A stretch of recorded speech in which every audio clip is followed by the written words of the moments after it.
February 25th, 2025 council meeting to order. I pledge allegiance to the flag of the United States of America and to the republic for which it stands, one nation, under God, indivisible, with liberty and justice for all.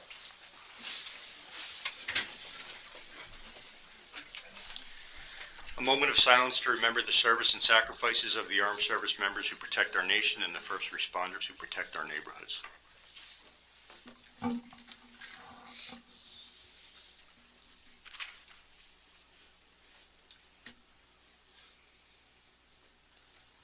Clerk, please take the roll. Councilman Freelander. Here. Councilman Sackett. Councilman Quinn. Here. Councilman Brooks. Here. Councilwoman Noon. Here. Councilman Salberg. Here. Councilman Wojtovich. Here. Council Vice President Brooks. Here. Council President Morrison. Here. Adequate notice of this meeting was provided to the Daily Record and the official newspapers for the Township of Rockaway. Notice was posted on the official bulletin boards of Rockaway Township, the Township website, and notice was filed in the office of the Township Clerk. Approval of the minutes for the February 11th Township Council meeting. Can I have a motion? So moved. I'll second it. Clerk, please take the roll. Councilman Freelander. Yes. Councilman Sackett. Councilman Quinn. Yes. Councilman Brooks. Yes. Councilwoman Noon. Yes. Councilman Salberg. Yes. Councilman Wojtovich. Yes. Council Vice President Brooks. Yes. Council President Morrison. Yes. It's 8 yeses. Motion passes. Ordinances for introduction. O2501, an ordinance amending Chapter 54 entitled Land Use and Development of the Code of the Township of Rockaway to amend its regulations pertaining to the raising and keeping of chickens on residential properties. Can I have a motion? So moved. I'll second it. Clerk, please take the roll. Councilman Freelander. Yes. Councilman Sackett. Councilman Quinn. Yes. Councilman Brooks. Abstain. Councilwoman Noon. No. Councilman Salberg. Yes. Councilman Wojtovich. Yes. Council Vice President Brooks. No. Council President Morrison. Yes, that's 5 yeses, 2 noes, 1 abstention. Motion passes. Consent agenda.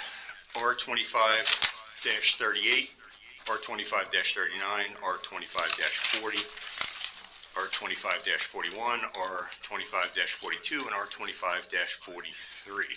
Can I have a motion? So moved. Second. Councilman Freelander. Yes. Councilman Sackett. Councilman Quinn.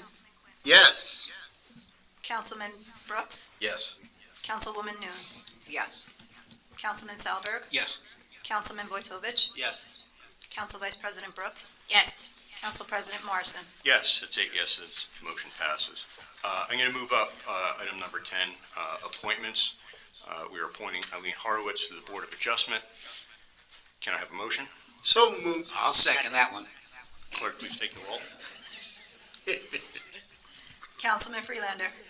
Yes. Councilman Sackett. Councilman Quinn. Yes. Councilman Brooks. Yes. Councilwoman Noon. Yes. Councilman Salberg. Yes. Councilman Wojtovich. Yes. Council Vice President Brooks. Yes. Council President Morrison. Yes, it's 8 yeses. Motion passes. Eileen, thank you very much for your continued time. Your time and efforts for our community, so thank you. Okay, open to the public.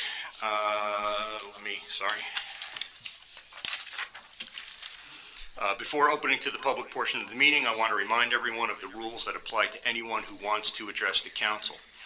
Any member of the public wishing to address the council will have 3 minutes to do so. While an extension of time may be requested, it should not be assumed that an extension of time will be granted. While addressing the council, members of the public may not address or question any individual council member.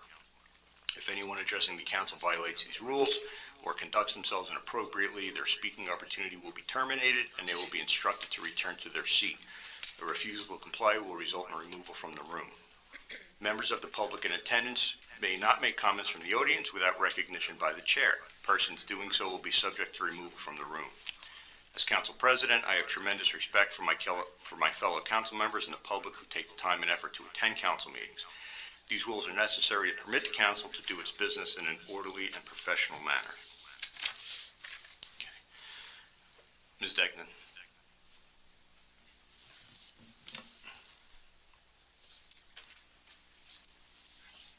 Pat Degnan, 88 Valley View Drive. I know that you already passed the resolution R2538, but I'd really like to discuss the constant reduction of businesses in their assessed value, and yet every time I get a tax bill, my assessment goes up. And I think it's time that we concentrated on the residents rather than the businesses and brought more businesses in. We're also going to be discussing, I don't know when, but later on in the year, a bond issue for the schools, which the original bond issue was going to raise our taxes over $400 a year. I'm a senior citizen. I'll be 80 years old this year. I mean, how can I afford to stay in this town? I've been here 55 years. I don't want to go anyplace else. But this constant raising of the taxes and not bringing in as many businesses, we have too many rental properties that are coming in. And I know, like the one across the street behind Valley View Drive, I know this town fought that one for 12 years, and they eventually lost. But, I mean, it's just, for an ordinary citizen, I think you'd have to do a little bit more work. Tucker Kelly.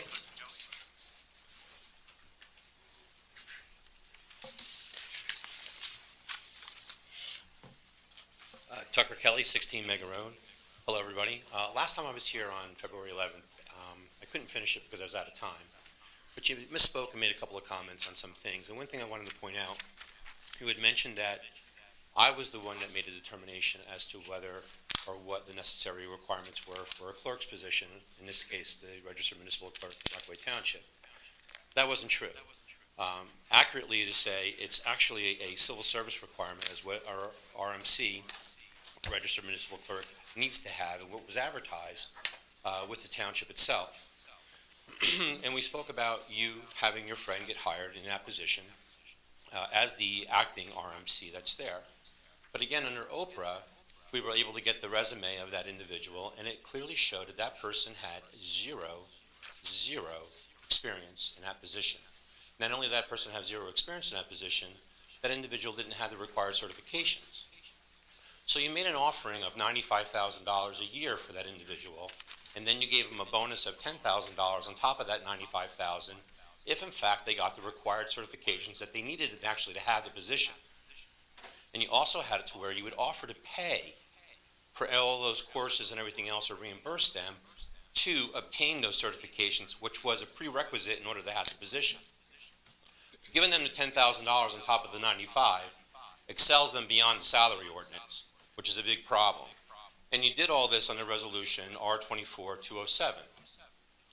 But interesting though, in R24-101, our deputy clerk, who then was an acting clerk at that time, who had experience, it states that in the resolution, and had all the background, minus some of the certifications, but again, was doing the acting clerk without a deputy clerk, was only given $66,000 to do that job with experience and without a deputy clerk. But the friend that you hired, you're giving them $95,000 with a deputy clerk. You're having the town attorney write responses and doing some of the work for that individual. What kind of message does that send to the other employees who have all these certifications and all the requirements? Some exceed what they really need in order to be in this position. That's a big concern that you have going on, because it doesn't send a good message that way. My question, though, is amongst the council, this all took place back in September. You didn't approve this person until late November of 2024, but you were only CC'd on the communication, not the rest of the council. One, did the council actually review the resume to see that this person doesn't meet the requirement of any of the stuff there? Also, when you read the resume, the individual is actually running a business that their hours of operation conflict with the township clerk's operation hours in a neighboring town, and only having a contact number for that employee. I'm sorry, your time is up. So if you can look into that Please have a seat. and make an example as to why you made those choices. Okay, I'm not gonna get into it like I did last time. I'm just gonna speak facts at this point. As far as qualifications, we could talk about, the clerk that, Mr. Kelly hired when he was in position. So when Mr. Kelly was on the council, they hired a clerk who was, I believe, I could be wrong here, I think the daughter of a very good friend. So it was your friend's daughter that you hired who, and again, I could be wrong, that this might have been her I'm not asking for your comment, this is my time.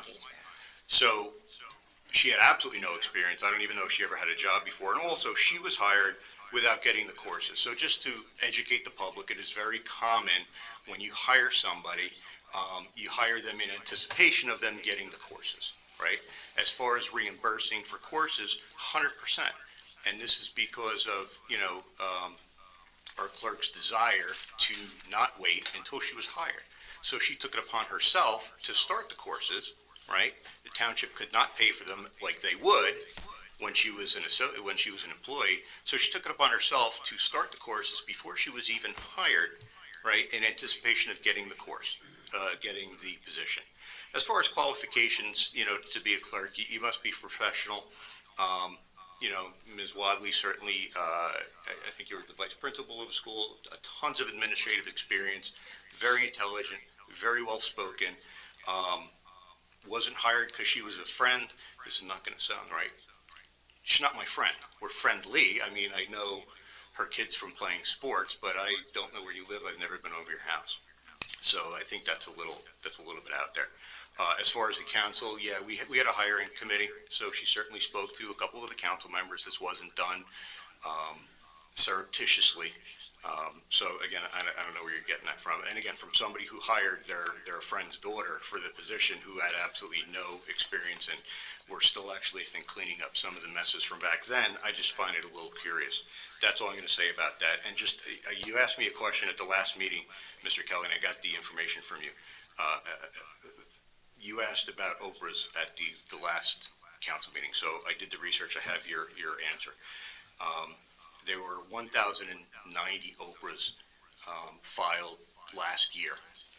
51% of them were queries on motor vehicle accidents. So what a lot of people do, law firms, they'll actually Oprah accidents and things like that as a way to solicit business. If anybody's ever gotten a ticket or an accident and then you get letters from a lawyer, that's how they get it. So 51% of them were for that. 32% of all the Oprahs filed were for real estate transactions, right? So it's part of the normal real estate transactions that information has to be open. That's just the process, right? That's the legal process to do it.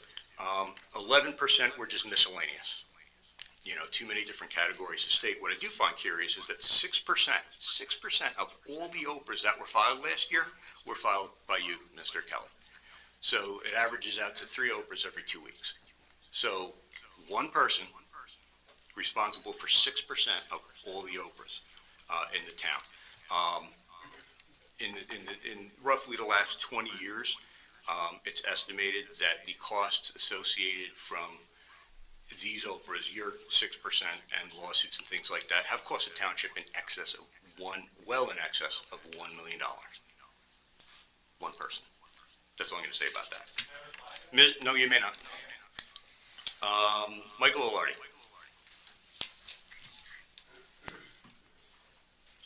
Michael Lottie, 19 North Brookside Drive. I didn't get a text today. Usually you guys send out a text at the council meeting with the agenda. So, I mean, majority of the time I do, but it's not consistent. Couple things. The ordinance on the chickens, I don't think that was adopted tonight. That was just... No, it was introduced, so it'll be... I did send some information from Princeton Hydro that White Meadow Lake solicited. I had forwarded to you guys. I hope you find that informational.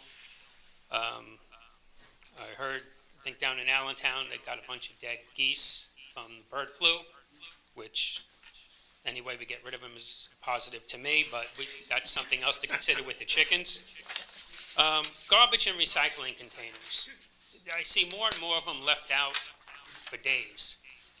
after they're picked up, or they're just left out because they don't want to wheel that big barrel. Waste Management is now given the big barrel. I think we're going to need an ordinance. It's unfortunate, but either they need to have some kind of container to put the containers in, like a wooden corral, or take them certain number of feet from the curb to keep on their property. So when you're driving around, you're not looking at garbage containers everywhere, or they're not getting blown over into the streets.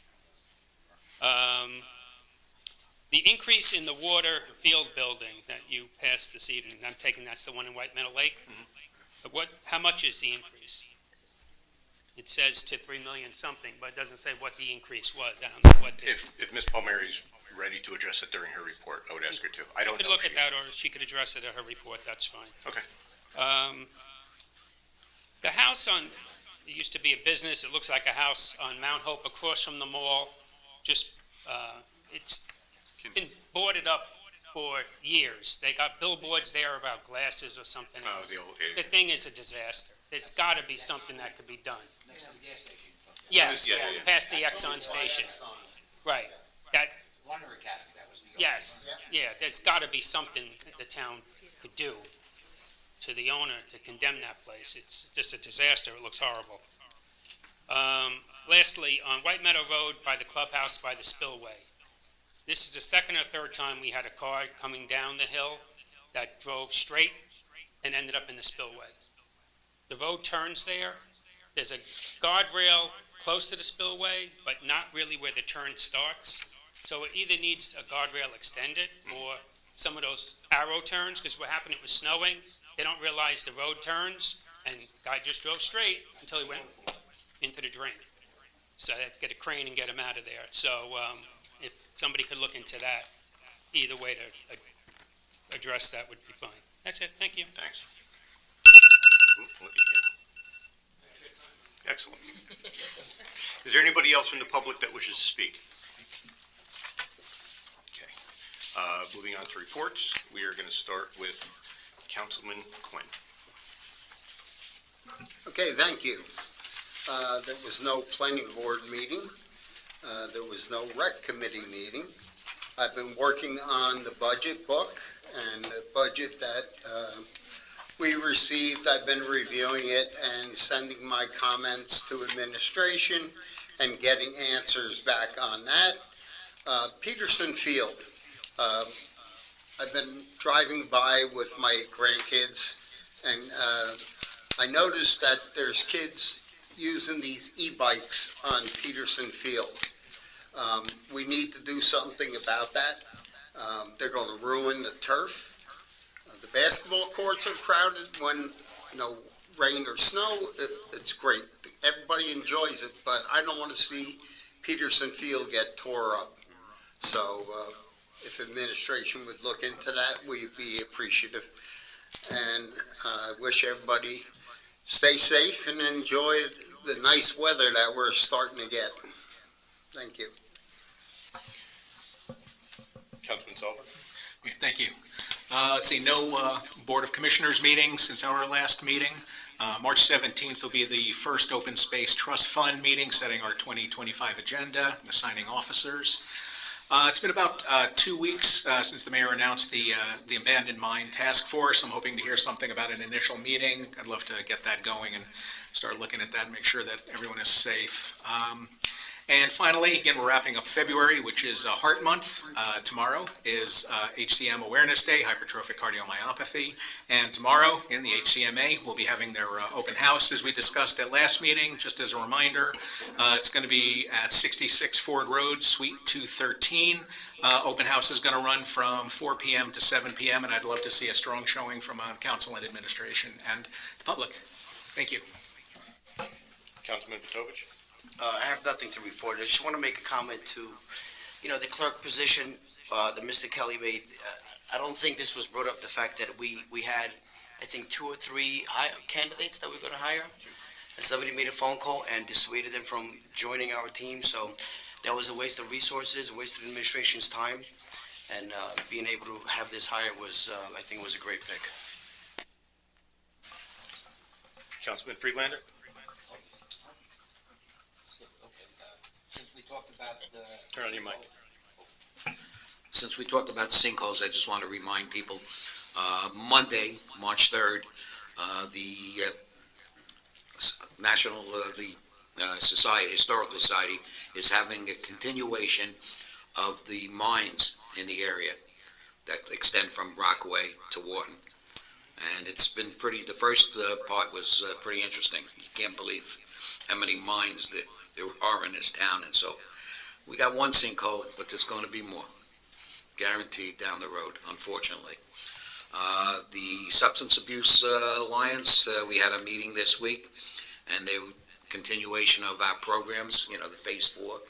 We're doing 3 and 4, and they mentioned that in Copeland School again, on Thursday, the end of May, which I'll bring up again, that's when we have all the professional athletes coming with the class, the Copeland School children, so that's pretty big. And library, just everything is moving along with the library. If you want to go to any of their night programs, just look on their website, and they're all posted. Thank you. Councilman Brooks? Thank you, Council President. I just wanted to, again, thank the town for giving the alerts on the road situation. I know that's very, very important, especially in our neck of the woods, because we're right there at the turnoff. And I know Fox Hills and everyone is appreciative of that because it gets really congested. So thank you for continuing to do that. And that's it. Councilwoman Noon? Well, I was going to ask about the mobile DMV unit, but then I went on Facebook and I saw the mobile DMV unit is going to come in March, so I'm happy about that. So I don't remember the date, so if the mayor can just elaborate on that. Thanks. Council Vice President? I just want to comment on Monday, the 19th, myself, Councilman Vitovich, Quinn, and Councilwoman Noon all attended the Morris County League of Municipalities meeting. Mike Serra, the executive director of the league, gave a state of the state. It was very informational, very informative about bills and things to look out for, specifically about the number for the affordable housing units, some updates about how other municipalities have potentially lost lawsuits in terms of their number and the formula. So it was really just a lot of information, and he did a great job, and the league did a fantastic evening. That's all I have. Just to piggyback on what you said about the mobile DMV, I mean, I recently tried getting an appointment at the DMV, and it's like 3 months out. It's April. So, if you can take advantage of the mobile DMV, it's good to hear it's coming back. I drove by Peterson on the way here, and, it was awesome. I mean, there was kids all over the place. And I did see a cruiser pulling in, making sure everything was good. The lights are working down there. Do they work there now, like for the basketball at night, or like where they hit the button and they stay on for a certain amount of time, or does that feature have to be turned on? April 1st. I don't know. Yeah, we'll check with Dave. Okay. Dave's not here. I mean, I know it's 30 degrees, but it feels like 60 when it's been so cold lately. So, and then again, my own little personal piece. I'm absolutely thrilled that with Ms. Wadley as our new clerk, she is doing an excellent job. So, thank you. Mr. Yachafano. No report, Council President. Mr. Mayor. Yeah, I can't find the mobile DMV dates. I'll have Dave get them to you. I'm having issues finding them. I've been looking on my phone. Couple of things. Number one, I first wanted to show I am wearing a Mount Hope Fire shirt tonight to show my support for one of their volunteers and the principal of Dwyer School, Mike McGovern. He was, I think, unjustly attacked on social media over the weekend. Mike McGovern's been a lifelong servant to this community. He's the principal of Dwyer School, which is one of 8 Blue Ribbon Award-winning schools in the state. And I'm sure, I can tell you from my time on the Board of Ed, I'm sure Mrs. Brooks and Mr. Brooks will tell you, their times on the Board of Ed, the school, the tone of the school starts at the administrative level and at the principal level. And he does a great job at Dwyer School, and he risks his life being a volunteer fireman for our community. So I just wanted to give him a shout out and give him a word of my support. We will continue to post updates as we get them from the DOT on the Route 80 situation. There's actually a call tomorrow that the chief and Ms. Ferrante will join. I think right before the meeting, we got a new update that the chief will post probably after the meeting. So we will continue to stay on top of that. I only like posting the formal statements they give.